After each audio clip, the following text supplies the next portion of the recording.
Alright. Looks like I'm going to have to try to figure out all of it again.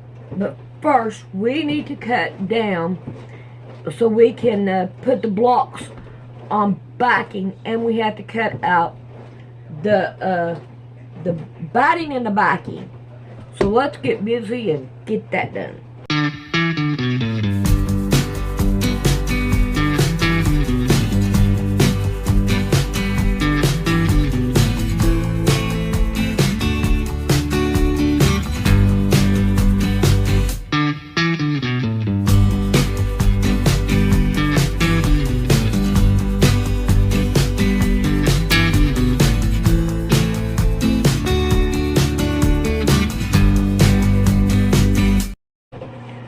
So now I have a piece, and I think if I cut this down into two, I don't know, I'm going to play with it and see what's going on.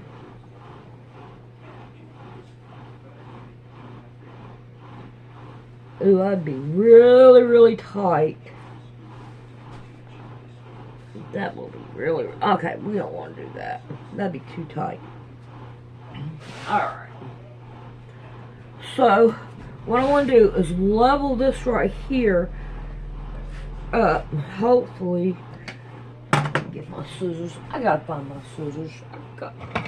I don't know if these will do any good or not. But we're going to use them anyway. I know I'm going to have to cut the end of it. But, okay. Cut. And John Hagee is a part of that.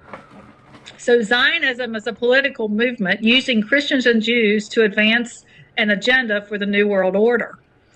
John Hagee's Christians United for Israel, CUFI, is the largest pro-Israel organization in the United States. It has 10 million members, 3 million more members than the entirety of the American Jewish community.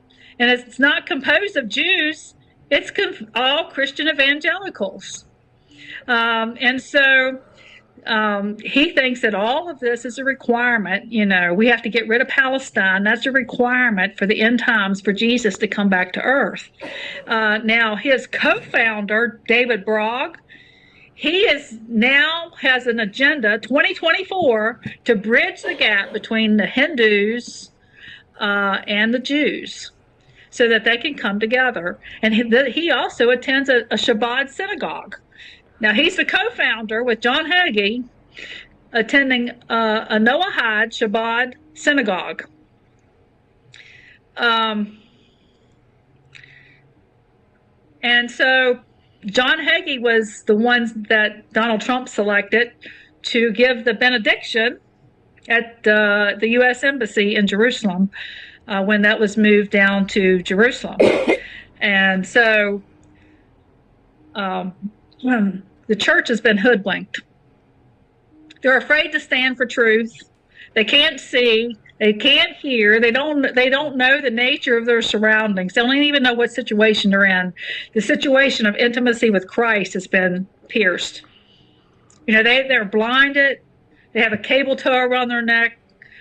They're half naked. They're uncertain. And they have an unreality. They don't know what's real. People don't know what's true. There's helplessness in the church, disoriented, insecurity. It's a mockery of Jesus Christ. That's what's going on. And their minds have been blinded because they're a part of this. You know, the more we're a part of it, our minds become blinded. And remember I told you I was there with this young Jewish kid that said, you know, we're going to bring in the Noahide laws. Well, my guide here beside of him, very wonderful guide, he's John Hagee's personal tour guide. And that's who I got to be my guide for 2 years. He's been my guide. And I sat down with him personally, and, you know, I started telling him about the 2030 agenda and things, and he was Googling everything. And he said, Diana, I bring a lot of people over here, and I tour a lot of people in Israel, but I've never had anybody just sit down and tell me this stuff. He had been excommunicated from his Jewish family because he tours with Christians, but yet he's not allowed to be a Christian either. But he said, this is really deep stuff. Almost thou persuadest me to be a Christian, he said. And so, there's a lot of, that's our job. Our job is to bring Jesus Christ to everybody. Amen. The Muslims, the Jews, whoever they are. That's our job. And see, they're bringing their religion here, but we need to be proclaiming Jesus Christ. And Christian Zionism is coming into the Iranians. They're bringing Christian Zionism into the Iran now. Christian Zionism, the whole Kufi thing, they're growing and growing. They're bringing more people under the Hebrew roots, the Holy One of Israel, the people of faith, but not Jesus Christ. People are seeking for something real. And, there's a falsehood out there. And you cannot be under Judaism and Christianity. Titus 1:10-15 says we cannot mingle Judaism and Christianity. They are mingling Hinduism and Judaism because they both have mysticism. And so they can use Noahide as their base with the Hindu religion. But you cannot bring Judaism and Christianity because it's Christ and Antichrist. Amen. So bringing emerging it into the right wing of America is a step towards a social conservatism that's needed to usher in the Noahide agenda. Take a watch and see how many Hindus you're going to find now in public positions. And so might even find this big monkey statue down in Texas. Oh, that's true. Yeah. So the one world religion, the terminology, Noahide we've talked about. You'll hear coexistence, tolerance, anti-Semitism, interfaith, Abraham Accords, the Abraham Family House, those types of things. But the Abraham Accords was signed by Donald Trump in 2020, and it was a signing to bring together Judaism, Islam, Christianity, to bring these into a peace, bring peace, bring coexistence. It was a historic signing that happened at the White House, and it's connected to the Abrahamic Family House in Abu Dhabi that opened a day after I saw the blood moon, and it's an interfaith complex that has a synagogue, a mosque, and a church representing Catholicism, not Christianity. And guess what they named the synagogue after? Maimonides. They've named it after him. And so this project began with the signature by the Muslims, and Pope Francis is involved with that. And Jared Kushner, he was nominated by Trump for his work on the Abraham Accords to bring together diplomatic relations between Israel and the United Arab Emirates, Bahrain, Sudan, and Morocco. And they would honor Abraham, and they would recognize him as the patriarch as for Judaism, Christianity, and Islam. And so Representative Mike Lawler from New York says that we are closer to a lasting long-term peace in the Middle East than we have ever been. So why do you think these other countries are not stepping up and helping Gaza? Why do you think a lot of them are not helping the Palestinians? Because a lot of them have a foothold already. They have a foothold in those countries. They've already signed and taken an oath that they're going to stand with Israel on certain things, okay? So we see that, we're going to see that in another situation here.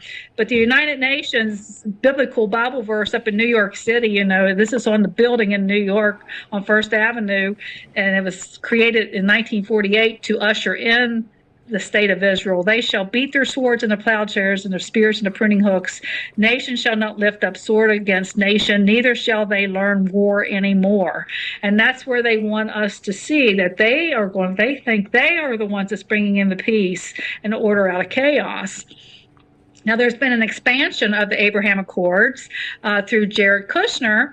Kushner's Affinity Partners has made a deal with Saudi Arabia. Now, you wonder why Saudi Arabia is not helping Does Billboard said use the Bible to deceive? Palestinians. Well, because they've already made this deal in 2023. that for the first time ever, there's going to be a $150 million stake in an Israeli automotive services company that's making the first Saudi-backed investment in the Jewish state. So the Saudis are not going to come against the Kushners. They already have a $150 million deal. And so they're not going to do anything against, they have a stake there in Israel. And Jared Kushner's already publicly stated that he's going to make that beachfront property Gaza as soon as they get those people killed, completely killed. I saw the saddest thing this week of a little girl that was starving. Those kids are starving. And they left them a Pepsi and crackers and what looked like cheese. Like you bait a mouse, it was poison. The cheese was poison, and the kids were eating it and going into convulsions. It's just such a horrible thing, And so back on the subject, we have senators and congressmen pushing this interfaith dialogue.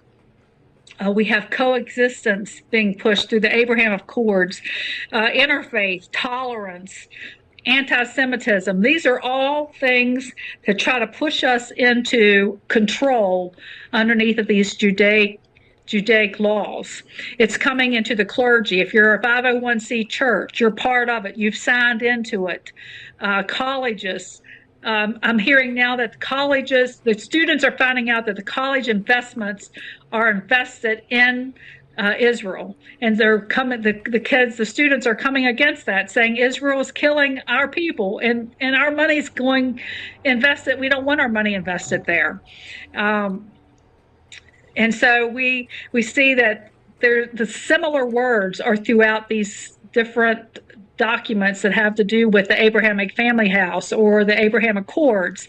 The World Council of Churches have come against anti-Semitism, saying that it's a tragic misunderstanding of the inner significance of the crucifixion. We don't believe that the Jews collectively murdered Jesus. We can't say what's in history. We can't read what's in the Bible, where the Bible is coming to be replaced. That's what they want to do, that it's a hate book. And that the success of the Abraham Accords is going to bring coexistence. It's going to bring unity among these three faiths. We got to bring these three faiths. But they left out Christians. They call Catholicism Christianity. But that's not the true Christianity, because true Christianity cannot fall under this. It's a false peace. It's the Antichrist spirit at work.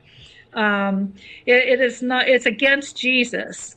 And so the definition of anti-Semitism on the U.S. Department of State's website in 2016, says, you can look this up. It's on the usstate.gov's website.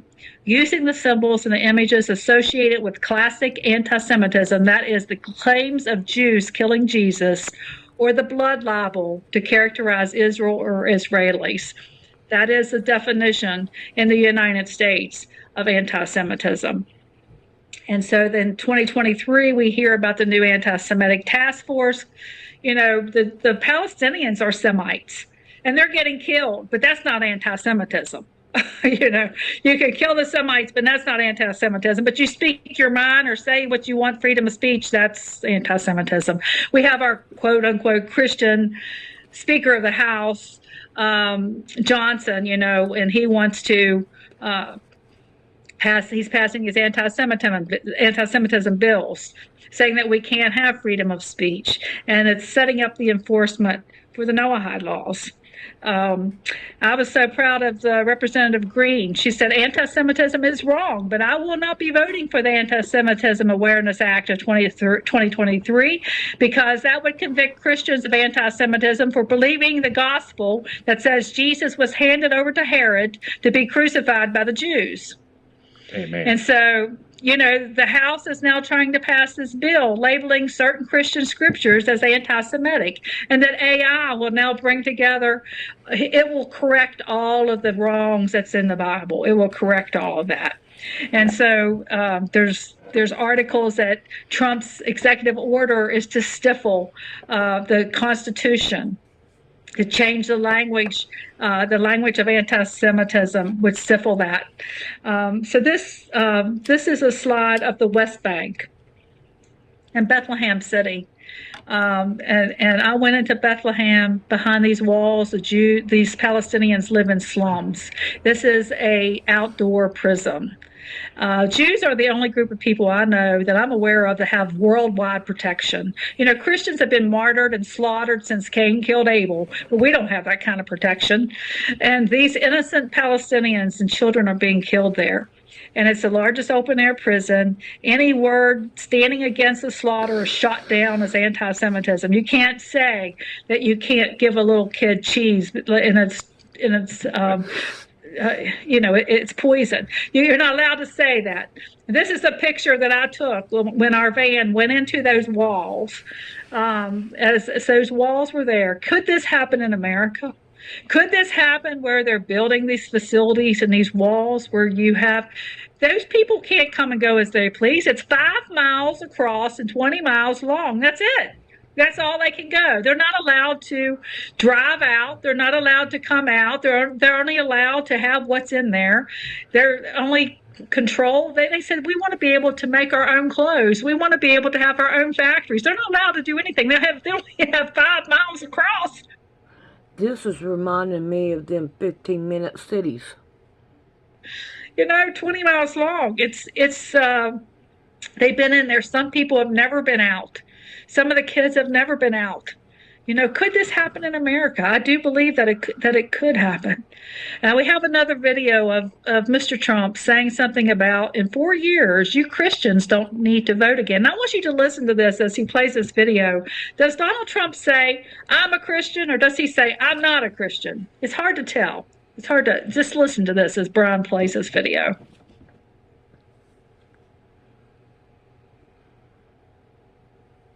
We have to win this election, most important election ever.